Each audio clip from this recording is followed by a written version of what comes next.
You've been good. Hello, guys. Yeah. Anyway, so as I said, how are you? How are you in generally? In general, I'm good, I'm well, and I'm back. Okay. I'm back to work from Manchester. Yes. So you're not going back. Hopefully, you're not going back to Sudan very soon. Would think about it, but I wouldn't make an announcement. Okay. Okay. For security reasons, let's leave it like that. Right. Okay, you want to, Jeff? Before I have okay, let's set the tune for discussion. Then she will come in. Yeah. We have an update on Sudan. And this might, when we started the show, say it depends on how you look at it. It could be good news, it could be bad news. Yeah. The situation, because we've been talking about Sudan for a long time now. That's true. And it's come to a situation now where Sudan has become ungovernable. Everything is just going upside down. Yeah. And you want to take it off from there? Yeah, I mean, TY now, the military coup, which actually almost ended the formula that we had with the sharing of power between the military and the civilian. And on the 25th of October last year, the military decided to take over. And then they went round their civilian partners and effectively did a coup d'etat against them. And the civilian partners, including the Prime Minister then, Abdullah Hamdok, all being kept in custody. Now, since then, the military takeover is going from problem to a problem, from bad to worse. And they have been widely rejected by the people of Sudan. The demonstrations and the objection to the military takeover is, if anything, is widening all the time and is widening all the time. Complete refusal by many sectors of the community. The international community, including the UN, the AU, the Troika, which represent AU, African Union. Yeah. And the Troika, which represent countries like Britain, Sweden. Four countries which really they have together joined joint force when it comes to Sudan. And AU, the African Union, is very active at it because they have someone now permanently staying there. I think Mariam, our correspondent in Sudan, met him in person and spoke to him while in Sudan. Now, the international community, including the Americans, including the decision that has been issued by the Congress 2 days ago, is all saying that the military have completely failed to run the country. The economy is going down, is dropping like dead. Everything is not working. Everything seems to have collapsed. They were not able to succeed even appointing a prime minister. They failed to do so because nobody agrees to play that role of having to legitimize the rule and give it a civilian face. Yeah. So the country now, since the 25th of October until now, with no prime minister, with appointed civil servants are acting as ministers running the country. And since then, the military seem to have reinstated a lot of people who have been rejected from the old regime, the old Bashir regime, in seeking some sort of support among the population. So it resulted to the henchmen of al-Bashir to be able to get some sort of political backing among the community, and they completely failed to do so. Now, the international community is coming with, including the Americans and the United Nations are coming, and the International Monetary Fund, the World Bank are coming with an ultimatum for the military, and that ultimatum that by the 15th of June, if they are not able to form or to allow the civilians to form their own transition government to run the country until the election, if they are not able to do this until the 15th of June, then all the sanctions that has been lifted from Sudan since the revolution will be reinstated. The relief from debt and payment of debt is going to be reinstated, so the country will effectively be bankrupt. All the assistance that the country started to receive after the removal of al-Bashir, in terms of cash, in terms of goods and privilege, and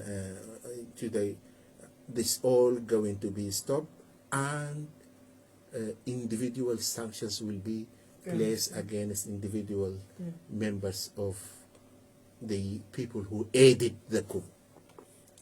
Okay, Miriam, what do you think will be the effect of what Jafar just said now?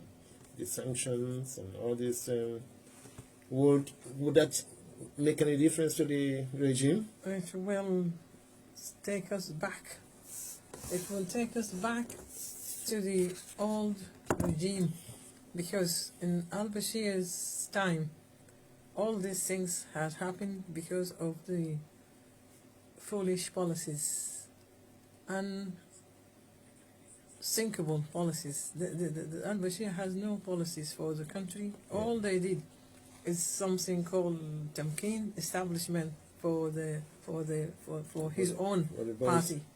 So now, for us to go back after 3 years of revolution, of people put their life, shed their blood, sacrifices for the country to be liberated, for the people to have a sense of freedom and well-being, and for us as the Sudanese people to allow this to happen again, I would not think, I would not blink. So you're saying the sanctions will not help, will not put pressure on the military? No, we welcome that. We welcome Okay, the that's sanction. We welcome the sanction to be started long way ago, because since the 25th of October, we called for it. We wanted that to happen. But what effect will it have? What I'm saying, it will, the ordinary people will still go through pains. We have been through pain for 30 years. We have been 33 years, because after the 30 years, after the regime collapsed, 3 years of trying to get the economy healed, trying to get the country, come together. So now, what will happen? We are ready to sacrifice. We are ready to tie our bellies, and wait for things to restart again. But we are not going to allow this militant government to take us back again to the same point which the revolution started from. The revolution started because of all this. Yeah, but you know what? Well, if you take the World Bank and the IMF issue, if said okay, they want to enforce the debt by reinstate all the debt. So what will happen to ordinary people?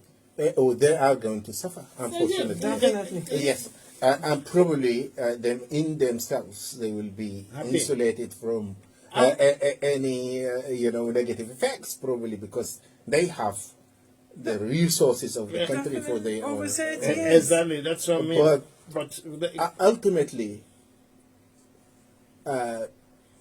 people who may be tempted to support or to live with the regime now, they will see the difficulties arise. The problem is, see why that when the civilian government took over, yeah, they managed actually to reverse things. They managed to stabilize the economy. yeah. And for the first time, people started to have hope.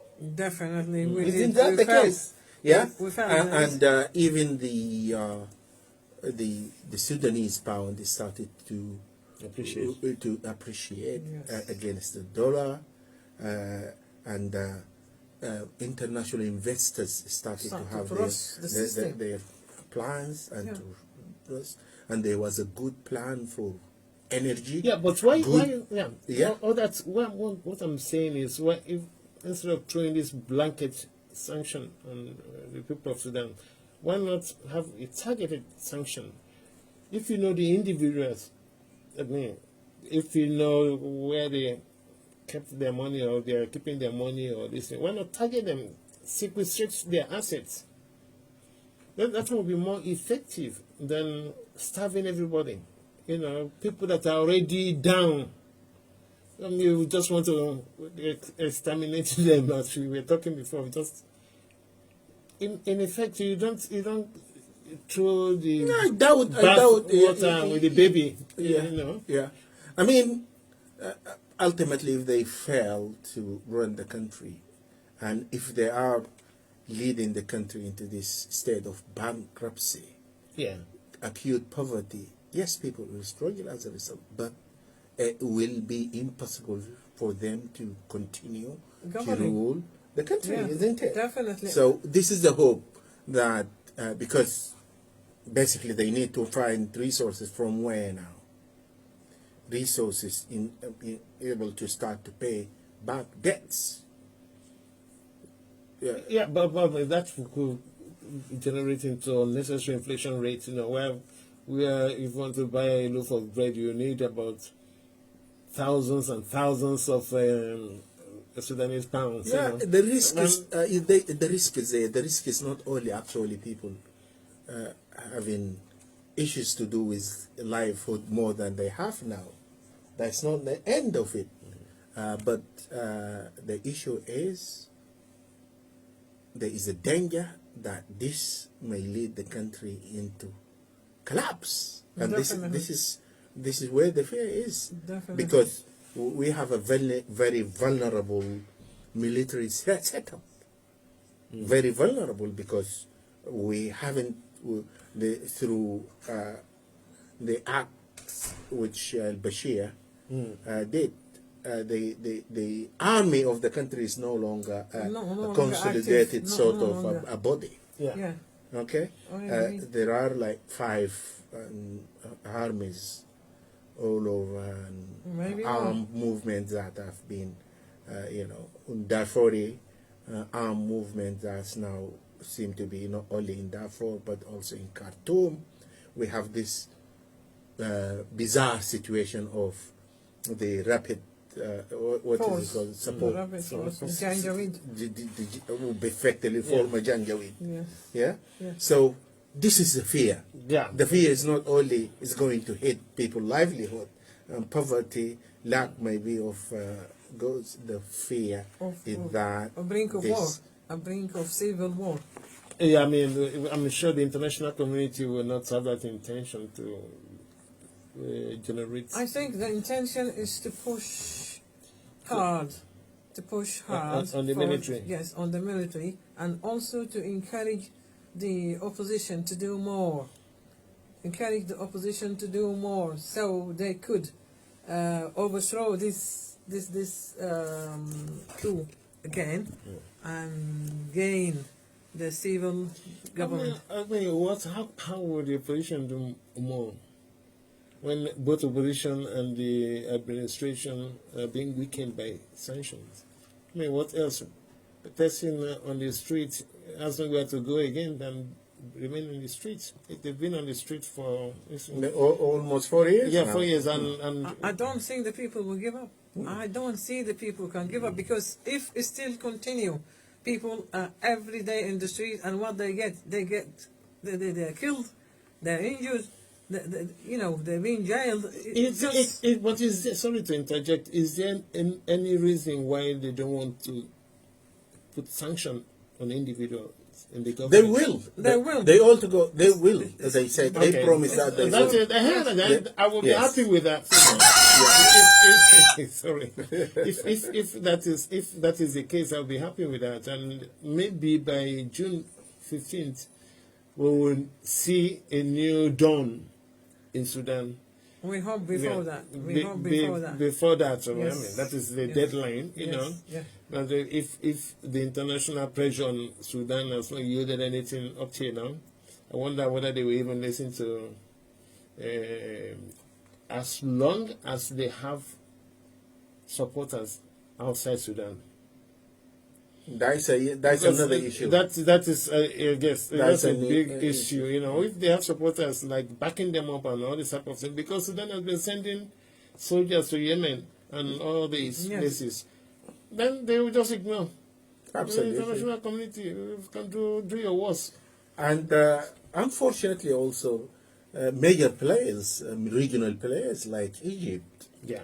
by the look of it, they seem to be benefiting from the chaos that is happening in Sudan. Definitely. So they have vested interest, and I hope I'm wrong, but every indication out there actually Prove would it. say yeah. that I'm not wrong, Yeah. because now with all these sanctions happening in Sudan, with the economy basically crippled. And comatose. Okay, so what is started to happen that what Sudan produces, like Sudan has got like how many millions of Camels, cattle in terms of castles. it's Experts. substantial producers of things like animal Flocks. Products. yeah, Yeah. Okay. product. This is, and also The cotton. things like gum arabic, Yes. Cotton, yeah, wool. ground nuts, The sesame. cotton, and all these goods. What started to happen in that, people, instead of producing, putting, Manufacturing. instead of exporting meat, they started to export live animals Yeah. to Egypt. to Egypt, instead of going through the process of having to produce a Hide and cotton all those things, yeah. cotton, adding the added value to it. In Sudan, they started to ship raw Material, cotton, yes, because raw material. the energy section is not working. Industry is actually not Nothing is all working. it needs. Nothing is working. So everything started to be transported to Egypt to be processed over there, And they have the value. and they have the value added. They have if you export a live cow Yeah. to effectively, what you are doing is exporting Exporting job. 4 other products. Exporting jobs and everything. And 4 if I could times the jump size in, of if I jobs. if I could jump in, Yeah. and the problem with that, they are not adding any value to what what's it called, the gain from exporting. Yeah. They're doing it using the Sudanese currency, which is already dead. Yeah. So it's just What's I mean, just we have about 5 minutes before we go. What was it like to protest on the streets?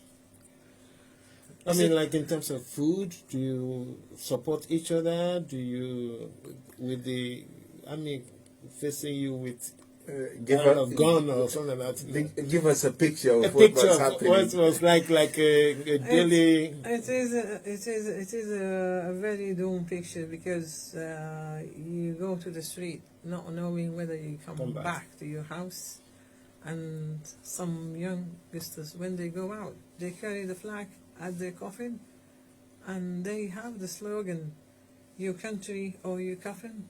So you go out carrying the flag and knowing you're going to be shot, you're going to be abducted, you're going to be detained, and you are not sure of what your family will hear about you again. That is the So that's national- just like a daily occurrence. A daily. Do you target some streets or just the whole of the capital? They're well Very organized. organized, They're yeah. very well organized. They know the starting time is 1 o'clock. The revolution time is 1 o'clock. They have they plan their routes carefully. They know whether they're going to the palace. They know whether they're going to the Sitin street. They know exactly where They to go. have the backup in terms they themselves using motorcycles to, Yes, to evacuate. to When you evacuate. see them on operation, it's fascinating the way that these same people manage to. It's a shame that these people have shown that degree of planning, Yeah. degree of organizing themselves. perseverance and ability, not in production or in innovation, Yeah. but in fighting and exposing themselves to death. Exactly. But So the- that's- But this shows you the Yeah, but the protest the potential. took a different. I mean, like what's happened in Nigeria during the protest. Like people stayed on the street; they never left. But in Sudan, they will go home and come back. So, if is it not? Does the army not restrict them or stop them from occupying the street? Maybe have their intelligence. Oh, they want to occupy the street by 1 o'clock. How do they do it? Because well, they go back barricading their own neighborhood. They never Yeah. because coming back, They're you're being not going to chased allow by the yourself army. exposed for elements of them to come and pick. Yeah. You know, trying to arrest people from their own house. Yes. So they go back, but barricading their own neighborhoods. District, yeah, they Yeah? barricade their areas and So to protect themselves. until and also the main street is not allowing traffic to move. It's very very organized, very effective, and that is how they succeeded in bringing down al-Bashir. I think they will eventually They will. succeed in bringing down Definitely. these. But people. the situation in Sudan a bit very difficult for the army to lead Sudan, as it were. I mean, when I say lead Sudan governance, because Sudan, the army is made up of like groups of militias and all this type of thing. Like the one you mentioned, Jamboree or Yeah. Rapid The Rapid Force. Support Force. Yeah. The head of that Rapid Support Force is even more harsh. Lack of term, more difficult to deal with than the current army head. So it will very because you've got to get rid of this militia force, these militia groups that the army don't seem to control, but they're effectively controlling the country. How do you do that? Okay, Mariam, The way I see But it, you do understand my question, though. your question is how to control the Janjaweed. Within the army, For the moment, the because- different militia groups in the army. I think the international sanctions will have an effect, and we got the band 7, isn't it?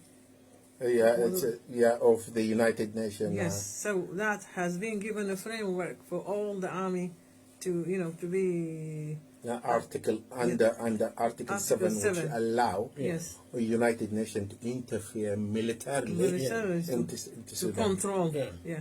To take control At over. least to protect people from what Yes, is happening. definitely, Particular Darfur is a lot is being because of the dominance of the rapid force. The intention is to dislodge the army from governance. Absolutely. And I still put the question: how would they do that?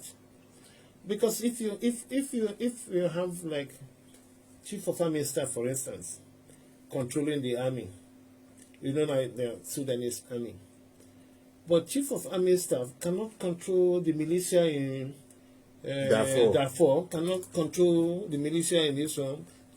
So if confronted, you say, look, they are militia people. They are not under the army control. But they are joining the army to suppress the people of Sudan. How do you dislodge? How do you? It has to I be mean, an intervention. I believe so. Yeah, It's got to be an intervention, international intervention. to ultimately to Yes. dislodge them. International. Or it's Yes. either themselves, because they are already in the brink of collapse. Well, they've already collapsed the country. Yeah. Their credibility is down to zero. Obviously, they are not able to run the country economic-wise. So all this pressure is piling up on them. A lot of pressure. Hopefully, either they give in to the pressure, internal and external pressure, and then started seriously to look. Also, The formula that is now being suggested for them also to add is to on, move out, Out. just being only responsible for maybe security as part of a national council, security council, national, okay? Or Or put them as part of the army. If that is not possible, you've got to disarm them. yeah, but The militia group. they should have nothing to do with the running of the country. Yeah. if I could They add will on do to their that, security jobs as an army and the police and whatever it is Okay. to live their society. adding to that, I could see now the Jamboree head,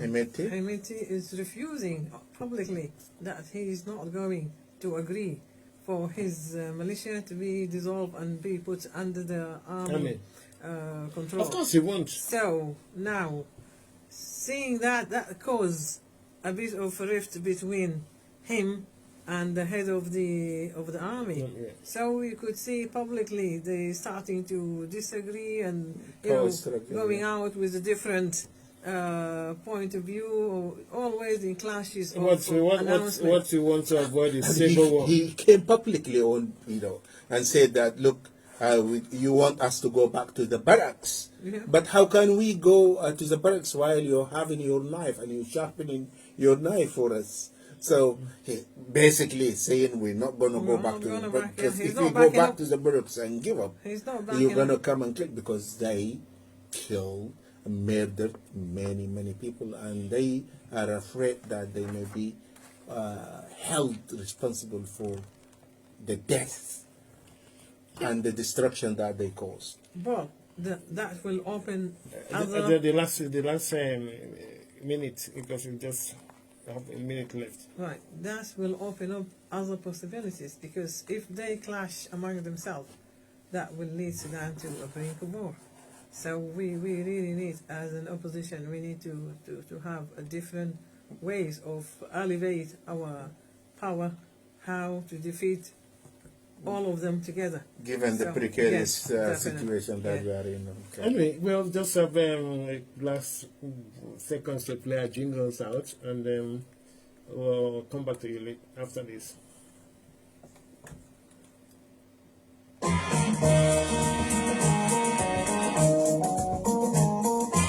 On a program where the regional every Saturday from 3 p.m. to 5 p.m. on all FM 96.9, and the show named African Jamboree Show.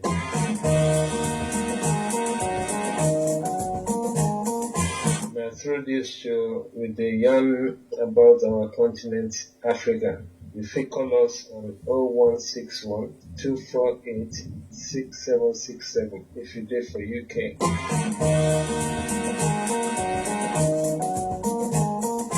And if you want call us from abroad, now +44 161 248 6767. Make we join hands to make our continent right. Make the rest of the world let them laugh at us. If you even hear us online for www.olfm.org.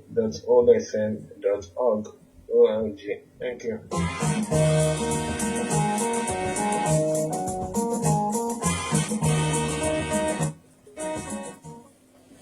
Yes, on that note, we'll end the program. And then we want to thank, next week, I will be there. I might be the only person in the studio, but I don't know now. My co-presenter will fit me in because of his engagement next week. Yeah, so if I'm not here next week, hopefully that the week after, we should reunite. Okay? Maybe I will have the pleasure to be with Miriam in the So studio. you've got the best of replacement you can ever think of. Thank you, guys. Yeah, so on that note, I want to thank you for being there for us this afternoon. Take good care of yourself. Until next time when we come your way again, it's goodbye from me, CY. And goodbye from me, Jaffa. And goodbye from me, Mariam Show. Thank you, guys. Thanks.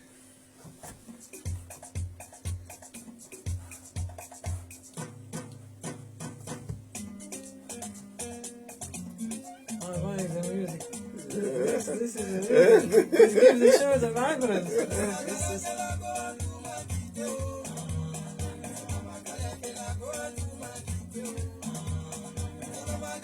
Diki shai wala kahwa? I know you.